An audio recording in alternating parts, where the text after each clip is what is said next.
Another beautiful, cold, rainy day.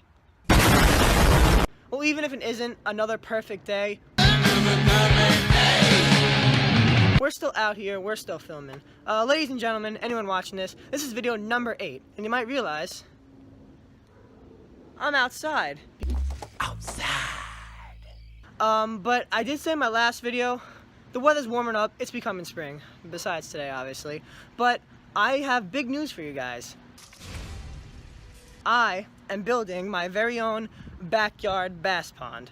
This is something I've always wanted to do. Ever since I saw Catch 'em All, Paul Cafaro, all those guys, Bama Bass, have their own bass ponds, I've always wanted one. It's been like one of my dreams, besides the fish tanks, which, you know, we already got that accomplished. So now I want to take it up a notch, you know, and have a big personal backyard bass pond. So this is just going to be the intro video, me explaining everything. I'm going to have a 3-part series after this of me building the entire pond. It's going to be a great series. Definitely stick around for when that comes out. But today, I'm just going to explain, you know, maybe what you need. You can build a bass pond for yourself for relatively cheap. I think it's great. Everyone should do it. It's fairly easy. You just got to follow the steps. I'm going to tell you what you need, what kind of land you need, you know, all that stuff. So definitely stay tuned. So right here is where the bass layer is going to be located. Relative to my house, it's going to come right off my patio. The people who lived here before us, they must have had a garden. Ask him if his wife lets him plant his zucchini in her backyard. Because they have like a wooden rectangle here, and like there was a bunch of plants, so we took all those out. But it is very convenient because it already outlines half my pond for me. I took that like thing you put in the ground, that green thing right there, I don't know what it's called.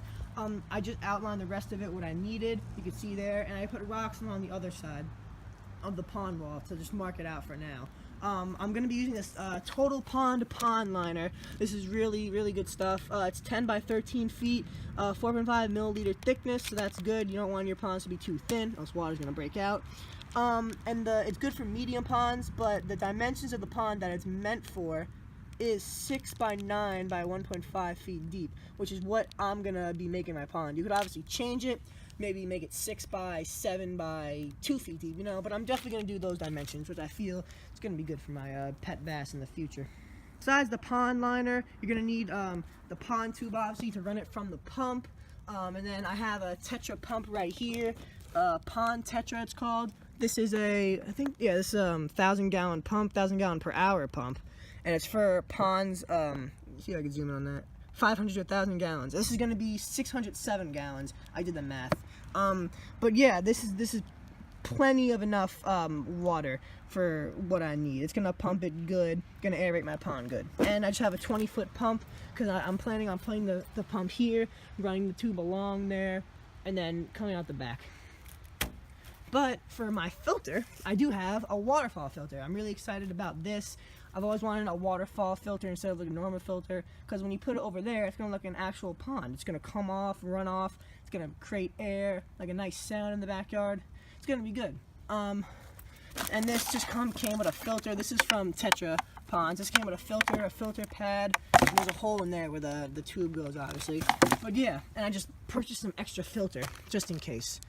Some bio balls you're gonna wanna put in the filter. That's just for science reasons, I don't know. And then some algae remover. Since we are outside, the sun hits the pond, you're gonna need this.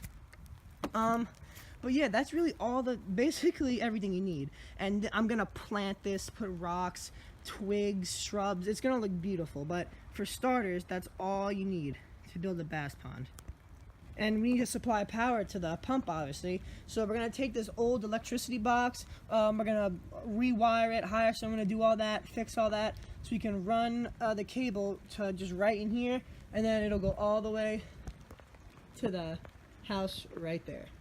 My hands are starting to freeze up. I know it's starting to rain a little bit more, so I have to come inside. But that's basically just a little update video for you guys of what's gonna be coming and for the future of this channel. This is gonna be the first fish I ever put in the pond. I'm going to put Brody the bluegill in, and then I'm going to go out and catch some bass. But since I'm going to take him out of the tank, I'm going to give my cichlids and catfish a bigger home. Because I think these guys are a little bit stressed. I mean, there's 4 cichlids in here, and they are pretty territorial. And they don't really have their colors, so I'm going to give them a home double the size of what they have. And in there, it's going to be a beautiful community tank.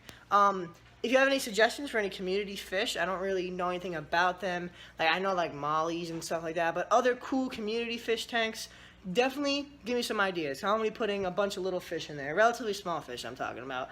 Thank you all so much for watching. I'm going to start digging the pond soon, so definitely check out the 3-part series when I do upload it. It's going to look great. I can't wait for myself and you guys to see the final product. But, as always, thank you for watching, and see you later. Oh my god.